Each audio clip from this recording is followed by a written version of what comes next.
हरे कृष्णा। ब्राह्मण की बात सुनकर सन्यासी महाराज ने कहा, ब्राह्मण सुनो, मैंने इस समय तुम्हारा प्रारब्ध देखा है। उससे जान पड़ता है कि 7 जन्मों तक तुम्हारे कोई संतान किसी प्रकार नहीं हो सकती। अतः संतान का मोह छोड़ दो, क्योंकि यह महान अज्ञान है। देखो, कर्म की गति बड़ी प्रबल है। अतः विवेक का आश्रय लेकर संसार की वासना का त्याग कर दो। अजी, पूर्व काल में संतान के ही कारण राजा सगर और अंग को दुख भोगना पड़ा था।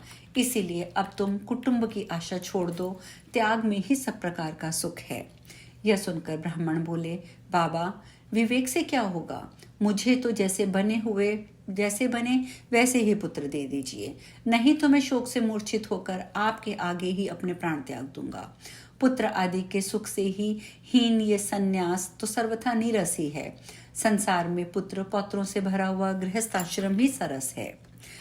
ब्राह्मण का ये आग्रह देखकर तपोधन ने कहा, देखो, विधाता के लेख को मिटाने का हठ करने से राजा चित्रकेतु को कष्ट भोगना पड़ा।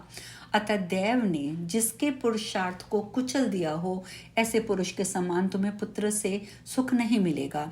फिर भी तुम हठ करते जा रहे हो। तुम्हें केवल अपना स्वार्थ ही सूझ रहा है। अतः मैं तुमसे क्या कहूं? अंत में ब्राह्मण का बहुत आग्रह देखकर सन्यासी ने उसे एक फल दिया और कहा, इसे तुम अपनी पत्नी को खिला देना। इससे उसके एक पुत्र होगा।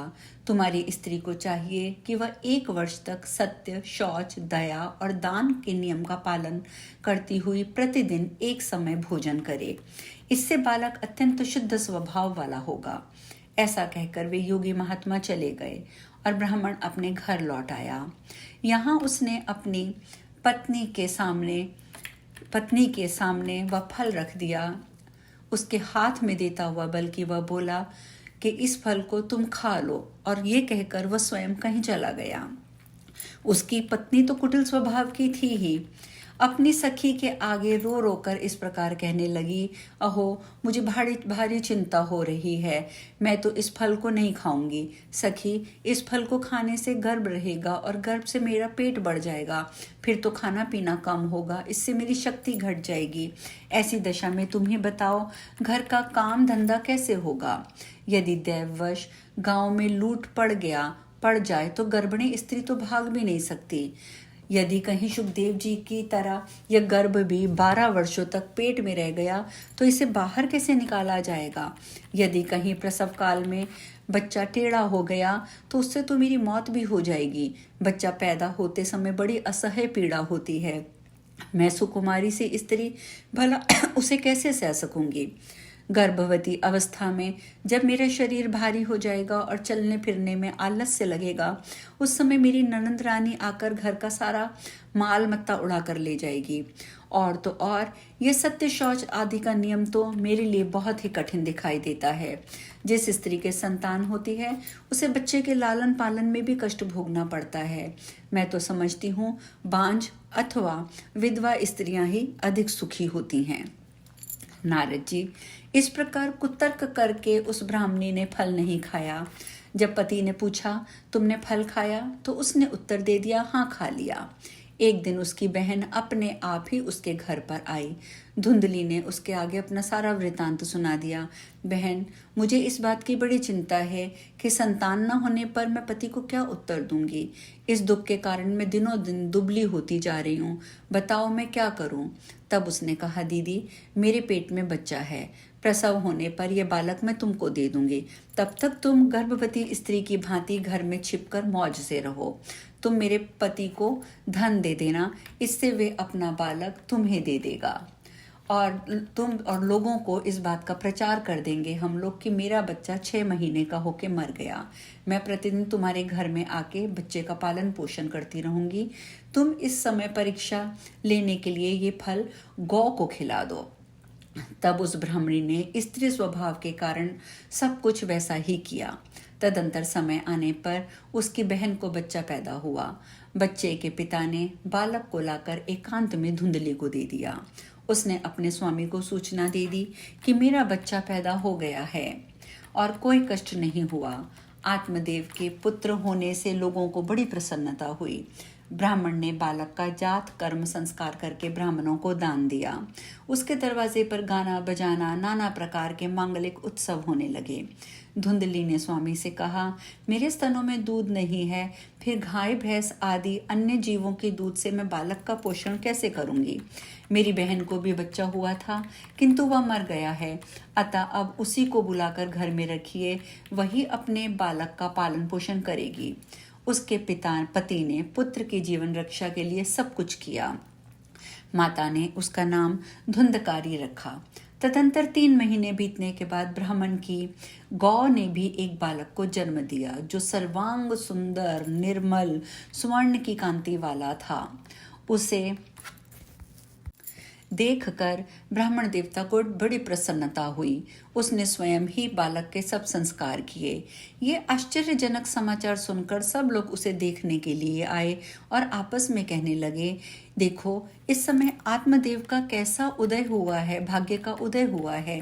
कितने आश्चर्य की बात है कि गाय के पेट से भी देवता के समान रूप वाला बालक उत्पन्न हुआ है, किंतु दैव योग से किसी को भी इस गुप्त रहस्य का पता ना चला। उस बालक के कान गौ के समान थे। यह देखकर आत्मदेव ने उसका नाम गोकर्ण रख दिया। कुछ काल व्यतीत होने पर वे दोनों बालक जवान हो गए। उसमें गोकर्ण तो पंडित और ज्ञानी हुआ, किंतु धुंधकारी महादुष्ट निकला। स्नान और शौचाचार का तो उसमें नाम भी नहीं था। वह अभक्ष्य भक्षण करता, क्रोध में भरा रहता और बुरी बुरी वस्तुओं का संग्रह किया करता था। भोजन तो वह सबके हाथ का कर लेता था, चोरी करता, सब लोगों में द्वेष बढ़ाता, दूसरों के घर में आग लगा देता और खिलाने के बहाने छोटे बच्चों को पकड़ कर ले जाता और कुएं में डाल देता। जीवों की हिंसा करना जैसे उसका स्वभाव हो गया था। वह हमेशा हथियार लिए रहता और दीन दुखियों का साथ करता, सबको कष्ट पहुंचाता, दुखियों को कष्ट पहुंचाता, अंधों को कष्ट पहुंचाता। चांडालों के साथ उसने खूब हेल मेल बढ़ा रखा था। वह प्रतिदिन हाथ में फंदा लिए कुत्तों की टोली के साथ शिकार की टोह में घूमता रहता। उसने वैश्या के कुसंग में पड़कर पिता का सारा धन बर्बाद कर दिया। एक दिन तो माता पिता का सारा धन बर्बाद करके वह इतना क्रोधित हो रहा था कि उसने एक दिन अपने ही माता पिता को खूब पीट पीट कर घर के सारे बर्तन भांडे तक उठाकर उन्हें बेच दिया। इस प्रकार धनहीन हो जाने के कारण बेचारा बाप फूट फूट कर रोने लगा। वह बोला, इस प्रकार पुत्रवान बनने से तो अपुत्र रहना ही अच्छा है। कुपुत्र बड़ा ही दुखदायी होता है। अब मैं क्या करूं, कहाँ जाऊं, क्या करूं, कौन मेरा दुख दूर करेगा? मुझ पर बड़ा भारी कष्ट आ पहुंचा है। अब तो मैं इस दुख से अपने प्राण त्याग दूंगा। उसी समय ज्ञानवान गोकर्ण जी वहां आए और वैराग्य का महत्व दिखलाते हुए अपने पिता को समझाने लगे। पिताजी, इस संसार में कुछ भी सार नहीं है। दुख ही सबका स्वरूप है। यह जीवों के मोह में डालने वाला है। भला कौन किसका पुत्र है, कौन किसका धन? जो इसमें आसक्त होता है उसे ही रात दिन सब चलना पड़ता है। इंद्र अथवा चक्रवर्ती राजाओं का भी कोई सुख नहीं है। सुख तो बस एकांतवासी वैराग्यवान मुनि को ही मिलता है। संतान के प्रति जो आपकी ममता है वह महान अज्ञान है। पिताजी, इसे छोड़ दीजिए। मोह में फंसने से मनुष्य को नरक में जाना पड़ता है। औरों की तो बात ही क्या, आपका ये प्रिय शरीर भी एक न एक दिन नष्ट हो जाएगा, आपको छोड़कर चल देगा। इसलिए आप अभी से सब कुछ छोड़कर वन में चले जाइए। गोकर्ण की बातें सुनकर उनके पिता आत्मदेव वन में जाने के लिए उद्यत होकर बोले, तात, मुझे वन में रहकर क्या करना चाहिए, यह भी विस्तार पूर्वक बताओ। मैं बड़ा शठ हूँ। अब तक कर्मवश स्नेह के बंधन में बंधकर मैं अपंग की भांति इस गृहस्थी रूपी अंधेरे कुएं में पड़ा हुआ हूँ। दयानिधे, तुम निश्चय ही मेरा उद्धार करो। गोकर्ण ने कहा, पिताजी, हड्डी, मांस और रक्त के पिंड रूप इस शरीर में मन का अभिमान छोड़ दीजिए। जो आप मैं करते हैं उसे छोड़ दीजिए। स्त्री पुत्र आदि ये मेरे हैं, इस भाव को त्याग दीजिए। इस संसार को निरंतर क्षण भंगुर देखिए और एकमात्र वैराग्य रस के रसिक होकर भगवान के भजन में मन लगाइए। सदा भगवत जन स्वरूप दिव्य धर्म का आश्रय लीजिए। सकाम भाव से किए जाने वाले लौकिक धर्मों को छोड़िए। साधु पुरुषों की सेवा कीजिए। भोगों की तृष्णा को त्याग दीजिए। दूसरों के गुण दोष का विचार करना शीघ्र छोड़कर निरंतर भगवत सेवा में लग जाइए और भगवत कथा के रस का पान कीजिए।